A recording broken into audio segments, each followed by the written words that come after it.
No one could control the millionaire's children until the new nanny did this. The clock read 6:45 when the iron gate opened. The black car glided along the driveway of perfectly aligned stones, reflecting the last glimmer of dusk. Eduardo Montero took a deep breath. That was the sound of his daily victory. The engine turning off, the silence of the house, the promise of control. Nothing out of place, nothing unexpected. That's how he lived. That's how he won. But that night, something was wrong. The air wasn't silent. Instead of the usual sound of birds settling in, there was laughter. Loud, wild, childish laughter. Eduardo frowned. He set his briefcase on the hood of the car and hurried toward the backyard. Each step made his dark suit seem more and more out of place amid that growing sound of celebration. And then he saw it. The twins, Pedro and Lucas, covered in mud up to their knees, laughing, running in circles, while a woman in jeans and a soaked t-shirt sprayed them with a garden hose. Camila Duarte, the new nanny. For a moment, Eduardo froze. He couldn't decide what bothered him more. The water dirtying the flawless lawn, the mud dripping down the kids' legs, or their laughter so free it almost felt defiant. What is going on here? His voice cracked through the air like thunder. Camilla turned around. She didn't look scared. She simply raised an eyebrow, keeping the stream of water aimed at the ground. "We're playing," she said plainly. "Playing?" he repeated, incredulous. "In the mud? In this mess?" Pedro laughed even louder.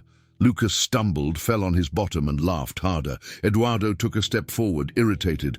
"Enough!" His voice was sharp now, commanding. "Take the children inside for a bath. This is completely unacceptable." Camilla turned off the hose. Her damp hair clung to her forehead, yet her gaze remained steady. "They're learning," she said. "Learning what? How to behave like—" He gestured, unable to finish. "How to fall," she replied calmly. "How to get back up. How to laugh at mistakes. Did you know they've never played together without fighting before?" Eduardo blinked, surprised. For a moment, he seemed to search for a logical answer, but everything in him had been trained for control. And control didn't mix with questions like that. "That's not how children are raised," he finally said. "No," Camilla agreed. "That's how they live." The silence between them was thick. The twins, unaware of the tension, were shaping puddles with their hands, a small empire of mud and innocence. Eduardo took a deep breath, fighting the urge to explode. "Mrs. Montero won't like this," he muttered. "Mrs. Montero isn't here." Her response wasn't defiant, but carried a serenity that disarmed him more than any challenge could have. Camilla wasn't confronting him. She was simply stating what she saw. And what she saw, Eduardo could no longer deny. Pedro, the quieter one, tried to build a small dirt castle. Lucas helped, laughing. When the structure collapsed, neither of them cried. Camilla smiled. Eduardo watched, motionless. He couldn't remember the last time his sons had laughed together, or the last time he himself had truly laughed. Bath time turned the hallway into a battlefield of towels and toys. Eduardo watched from a distance, arms crossed, torn between anger and curiosity. Camilla guided the boys with what seemed like endless patience. Nothing about her was servile. She was human. When the children finally fell asleep, she closed their bedroom door gently. Eduardo was waiting. "We need to talk," he said curtly. "I figured," she replied, unfazed. They went to the main living room. The space felt too cold for any real conversation. Marble, glass, and silence. "You think you lost control today?" Camilla began before he could speak. But what happened out there wasn't disobedience. It was freedom. Freedom. "They're 3 years old, Camilla," he said impatiently. "They need limits, not mud." "And you?" she asked softly. "What do you need?" The question hung in the air. Eduardo looked away. Since when did a nanny question him like that? But something in her voice, firm yet without arrogance, kept him from reacting. "You work hard to give them the best," she continued, But the best isn't just a big house. It's being able to make mistakes without fear. It's knowing someone will laugh with you when things go wrong. Eduardo didn't answer. The distant ticking of the room's clock marked time that seemed to have stopped. Camilla tucked a strand of hair behind her ear and added more quietly, "Sometimes, what's missing in a perfect home is simply life." Then she left. She climbed the stairs lightly, as if she knew she'd said enough. Eduardo remained in the cold room. The reflection of the garden through the glass showed muddy footprints, forgotten toys, and trampled grass. A scene that, just hours earlier, he would have called chaos. Now he wasn't so sure. Later, when the clock passed 11, Eduardo went to the children's room. They were asleep in the same bed, something they never did. One boy's arm was draped over the other, as if protecting him even in sleep. Eduardo stood there for a while, his chest tight, the silence heavy. He didn't understand what he was feeling, only that it was new and real. He walked to the window. The damp garden shimmered under the moonlight. Outside, the fallen hose, the forgotten bucket, the smell of wet earth, everything he'd always avoided, everything that now seemed necessary. "They're learning," her voice echoed in his mind. Eduardo pressed his hand against the glass and noticed something simple. The glass was cold, like him, like everything he'd built. For the first time in a long time, he wished it wasn't. Bushy's down in the room next door. Camilla was writing in a small notebook. Her face was tired but calm. She noted the day, the reactions, the small victories no one else would notice. When she heard the faint sound of footsteps in the hallway, she closed the notebook and turned off the light. Eduardo had stopped outside her door. He didn't knock. He just stood there for a few seconds, listening to the silence she left behind. A silence that wasn't empty. It was peace, something he no longer knew how to have.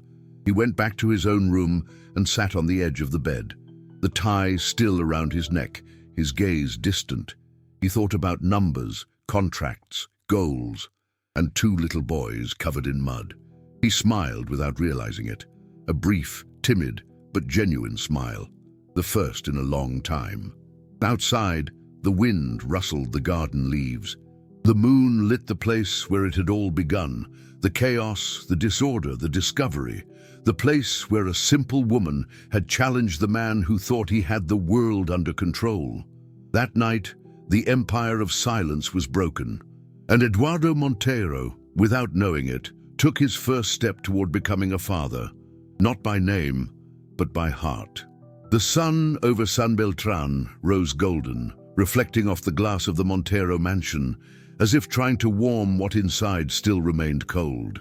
Eduardo was already up, suit, tie, and black coffee, bitter as always. The distant sound of children's laughter echoed once again through the hallway. He sighed. Again. He walked to the office window. Out in the garden, Camilla was hanging colorful sheets on an improvised clothesline. The twins ran around her, laughing, trying to help, or to get in the way. He wasn't sure there was a difference. One of them held a clothespin like a sword and shouted that he was a wind soldier. Eduardo watched, expressionless. Chaos. Again, he called for the butler. "Please ask Miss Duarte to come speak with me." The tone was polite, but each syllable carried the weight of a man about to restore order. Camilla came in a few minutes later, sleeves still rolled up, wearing a smile that seemed oblivious to the hierarchy of that house. "You asked to see me?" "Yes." He gestured toward a chair, but she chose to remain standing. "I thought we should talk about what happened yesterday," he began, fingers laced on the desk, "and about what I saw this morning." Camilla kept her calm gaze. "You want me to stop letting the children play. I want you to do your job," he replied. "The children need routine, clear limits. They can't grow up thinking life is an endless game." "But that's how they learn, Mr. Montero, by playing." Her voice was steady, but never defiant. "Children understand the world through their hands, not through orders." Eduardo exhaled slowly. "I understand what you mean, but this house has rules, and I expect them to be followed." Camilla looked at him gently, Rules are important, but when they become walls, no one can grow inside them. The silence stretched. Eduardo tightened his tie, uncomfortable. The woman before him spoke with the ease of someone who never felt the need to impress anyone. And that irritated him, maybe because he'd never been able to be that way himself. At lunch, tension hung in the air. Camilla served the twins with patience, while Eduardo read reports on his tablet. "Daddy, can I eat with my hands?" asked Lucas, already clutching the rice-like treasure. Eduardo looked up, incredulous. "Of course not. Use your fork." "But Camilla said that when we touch our food, we learn what it really tastes like," said Pedro, smiling. Eduardo turned his gaze to Camilla. She only shrugged lightly, smiling. "Camilla, that's not appropriate," he cut in. "They need to learn proper manners." "And I'm teaching them," she said, "just in their own way." The boys laughed and rice scattered across the table. Eduardo felt his blood boil, but before he could raise his voice, Pedro reached out, wiped his brother's face and said, "It's okay, I'll help you." The anger lost its breath. The words echoed inside him like a memory that had never existed. Camilla watched in silence. She knew that moment mattered more than any lecture. Later, Eduardo went back to his office. He tried to work again, but spreadsheets and numbers felt distant. His head was full of her voice, that irritating simplicity that somehow made him rethink everything. He closed his laptop and looked at an old photo on the desk. Himself as a boy, in a tiny suit beside his mother. No smiles, not his, not hers. The perfect image of a family that didn't know what lightness was. He remembered a childhood ruled by schedules, perfect grades, and silent punishments. A father always traveling, a mother always judging. How he'd learned that feeling was a waste of time. And now Camilla was there, undoing all of it. A soft knock at the door brought him back. She stepped in without waiting. "Sorry to interrupt. The boys are asking if you want to hear the bedtime story tonight." Eduardo hesitated. "Me?" "Yes, they said Grumpy Dad needs to listen too." Camilla smiled. He tried not to laugh, and failed. "What are you reading?" he asked, already standing up. "We're not reading. We're inventing," she said, her eyes bright. "It's about a king who was afraid of the rain." The children's room was filled with pillows and drawings scattered across the floor. Pedro and Lucas snuggled under blankets, watching their father as if he were something rare. Camilla began. "Once upon a time, there was a very powerful king who built walls so high that not even the sun could get in." Eduardo crossed his arms, pretending disinterest, but every word felt like it was about him. One day the rain came, and the king ordered his guards to keep it from falling inside the castle. But the more he fought the rain, the harder the sky cried. The boys giggled, entranced. Eduardo watched them, the sparkle in their eyes, the innocence, the purity of children who still believe the world can change with a story. "And what did the king do?" he asked, not realizing he was caught up in it. Camilla smiled, surprised by the question. He went outside, let the rain soak his feet, discovered that the rain doesn't destroy, it only washes things clean. The silence that followed was different, soft, needed. When the twins fell asleep, Eduardo lingered a little longer. Camilla stood and walked quietly to the door. "You don't have to believe everything I say," she whispered. "Just watch what they show you. Sometimes that's enough." Eduardo nodded. He didn't answer, but inside him, something began to give. An invisible wall, built over years of fear, disguised as strength. That night, he went down to the garden. The clothesline was still there, swaying in the wind. The scent of soap mixed with damp earth brought a strange peace. He walked to the middle of the lawn, looked up at the sky, and felt the first raindrop fall. He didn't run. He stayed there. Let the suit get wet, his hair drip, and the controls slip away with it. Camilla watched from the window. She didn't say a word. She knew the man out there was finally beginning to unlearn, and that was the first step toward truly learning. The next morning, Eduardo had breakfast with his sons. No tablet, no rush. Pedro spilled the milk. He didn't yell. He just grabbed a towel and wiped it up, smiling. Camila walked past behind them, and he looked at her. A different look, lighter. There was no romance in it, only recognition. His world was changing, and she was the mirror where that change first began to show. What he didn't know was that the mirror would soon be shattered by someone who would never accept seeing the Montero family this way. The mother was coming back. The day began with the sound of birds and ended with the sharp echo of heels. Mrs. Beatriz Montero arrived unannounced. No call, no message, no courtesy. She just showed up, as she always did. The black car stopped in front of the mansion, and when she stepped out, the air itself seemed to change temperature. Nothing about her was gentle. Her hair in a perfect bun, her dark sunglasses, the gaze that judged before it even questioned. Eduardo heard her footsteps in the hall, and for a moment he was 10 years old again. Back straight, breath short, terrified of making a mistake. It was remarkable how a woman could command silence so effortlessly.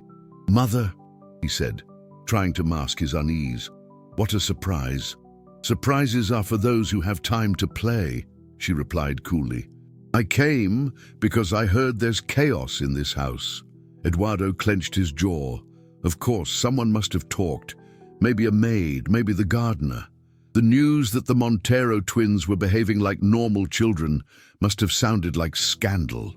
"Everything's under control," he said, keeping his tone professional. "Under control?" She raised an eyebrow. "That's not what I was told." Before Eduardo could explain, laughter came from the living room. Beatrice turned her head, annoyed. "What is that?" She followed the sound, determined. Eduardo trailed behind in silence, and what she saw made her expression harden even more. Pedro and Lucas were on the floor, surrounded by pillows, cloths, toy cars. Camila was with them, teaching them how to build a little tent. The boys laughed, faces smudged with colorful paint, one of them with a blue circle on his cheek. Beatrice stopped at the doorway. The scene looked like blasphemy. A simple woman in jeans, playing on the floor with the grandchildren of Eduardo Montero. What kind of disgrace is this? Her voice cut like a verdict. Camila stood up, calm. She didn't apologize. She didn't try to justify herself. She simply looked at the woman before her with the quiet confidence of someone who has nothing to hide. "We're playing, Mom," she said. "Playing?" Beatrice repeated, dripping with disdain. "In this house, we don't play. We learn. We respect. We obey." Startled, Pedro hid behind the nanny. Lucas, smaller, just clung to his brother's arm. Camila crouched down, whispered something to them, and both took a deep breath. Eduardo stood there, torn between two worlds colliding inside him. "Eduardo, this is shameful," Beatrice said, turning to her son. "Your children look like beggars. This woman has no proper training whatsoever." Camila stood her ground. "Mrs. Montero, if what bothers you is the dirt that washes off with water, what doesn't wash away is the fear you teach a child when they grow up thinking they have to be perfect." The room went silent, the kind of silence that comes before a war. Eduardo looked at Camila, then at his mother. He knew that whatever he said next would come with a price. And for a moment, the old Eduardo, the man trained to please and obey, almost gave in. But then he heard Lucas's trembling little voice. "Don't cry. I'll take care of you." Pedro was hugging his brother, protecting him, as if the smaller boy could face the world. That simple sentence cut through Eduardo like a blade, because no one had ever said that to him when he was a child. Not his mother, not his father, no one. Camila turned slowly toward him. She didn't speak, but her eyes said everything. "That's what this is about." Beatrice crossed her arms. "I demand that this woman be dismissed immediately," she said, her voice cold as steel. "This has turned into a farce. Eduardo drew a long breath, his throat dry, his heart racing. All his life he had lived not to disappoint her, but standing there in front of his children who held each other and the woman who taught more through actions than words, something inside him finally broke. "Mother," he began quietly, "don't start with sentimentality, Eduardo. The Montero family has always been an example, and it will remain so." He lifted his gaze. "Maybe that's the problem." Beatrice blinked, startled. Eduardo stepped forward. "We've spent so long trying to be an example that we forgot how to be human. Are you defying me?" Her voice hardened. "I'm freeing myself." Camila, standing beside the children, stayed silent. Pedro and Lucas looked up at their father, as if for the first time he were a real hero. Beatrice tried to regain her composure, but Eduardo's voice carried over hers, steady, resolute. "If keeping the Montero name means raising my sons in fear, then I'd rather lose the name. But I won't lose them." The words hung in the air.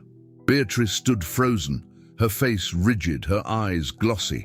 But she didn't cry. She never cried. She turned and walked out. The echo of her heels down the corridor sounded like an era ending. The door slammed. Silence returned. But this time it wasn't fear, it was relief. Camilla exhaled softly. The boys ran to their father. Eduardo knelt down, pulling them into his arms. The scent of paint, dust, life. Camilla looked away. She didn't want him to see the quiet tears slipping down her face. She knew that moment wasn't hers, it was theirs. A family at last, finding its heart again. Later, Eduardo stood alone in the garden. The wind blew gently. The sounds of the house were different. Movement, laughter, even soft music. What once seemed like disorder now felt like harmony. Camilla approached quietly.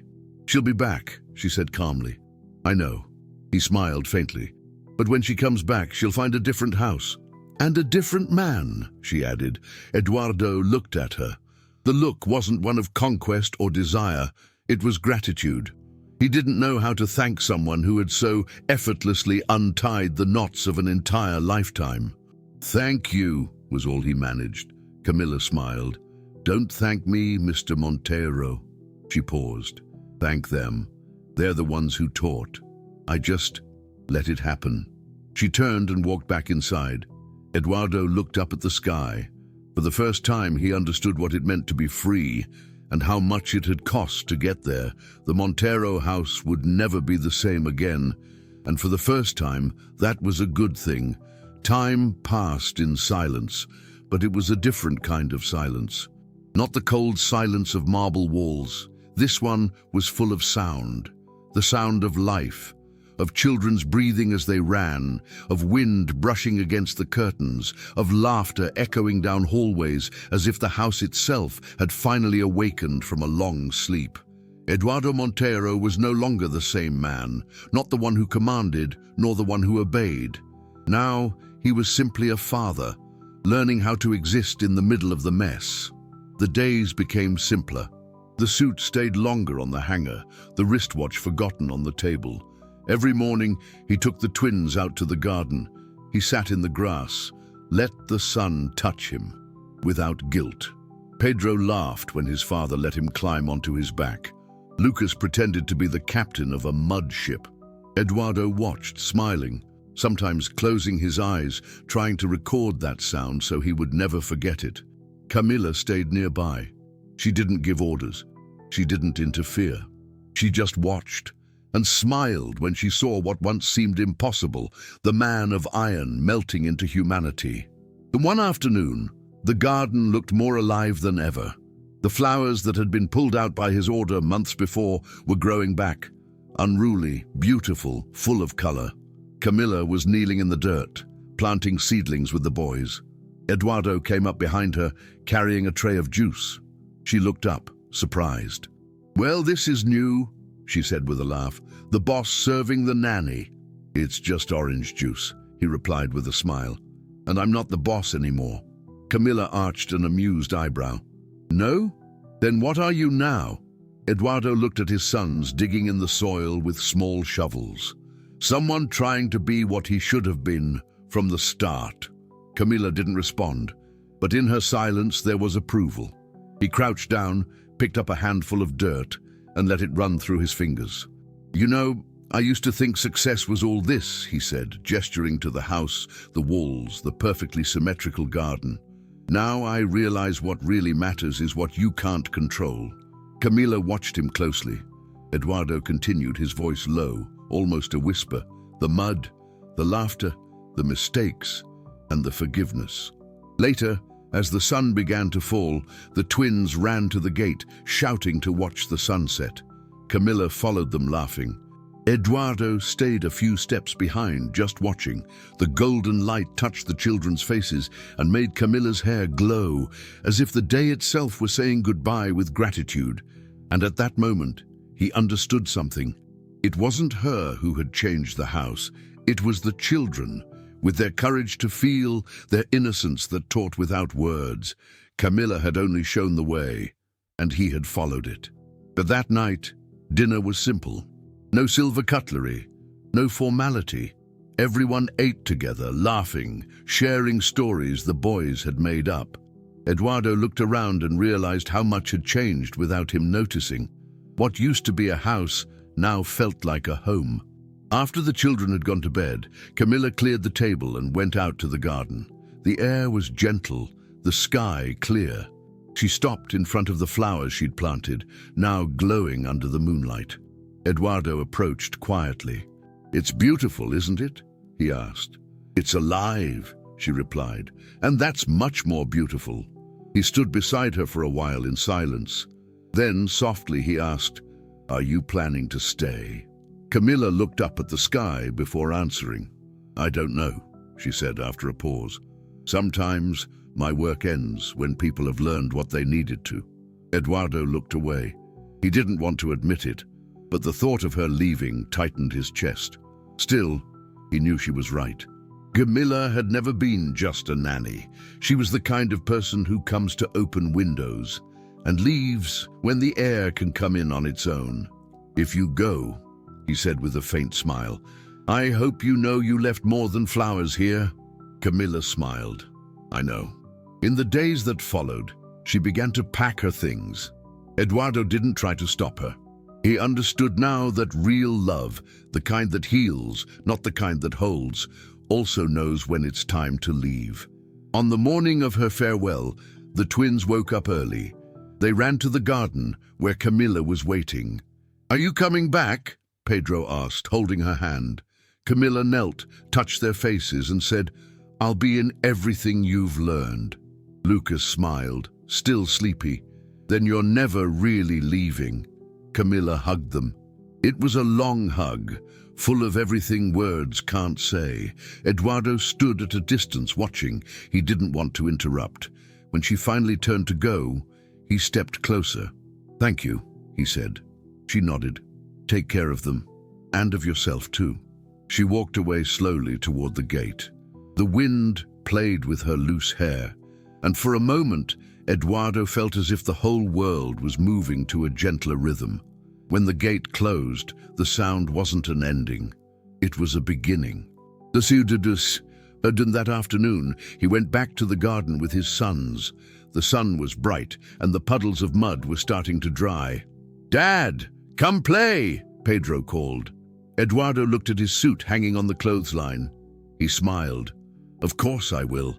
He took off his shoes, rolled up his pants, and stepped into the mud with them. The cool ground under his feet, the laughter of the children, the wind carrying the scent of flowers. Everything was imperfect. And for the first time, he understood that was exactly how it was meant to be. The sky darkened slowly. Eduardo sat in the grass, his sons asleep against his shoulders. He looked toward the horizon and saw the moon's reflection on the garden pond. For a moment he remembered her words. Sometimes what's missing in a perfect house is simply life. Now he knew. Life had never been missing. He had just been afraid to live it. And there, between laughter and mud, Between pain and forgiveness, Eduardo Monteiro found what money had never given him: peace. The garden, once a symbol of control, was now the beating heart of a new story. A place where love didn't need to be taught, only allowed. The wind blew softly, and the flowers bent gently, as if the universe itself were saying goodbye to something old and welcoming what was reborn. Because sometimes you have to lose your name to find your soul, and learn, with your hands covered in earth, the true meaning of being free.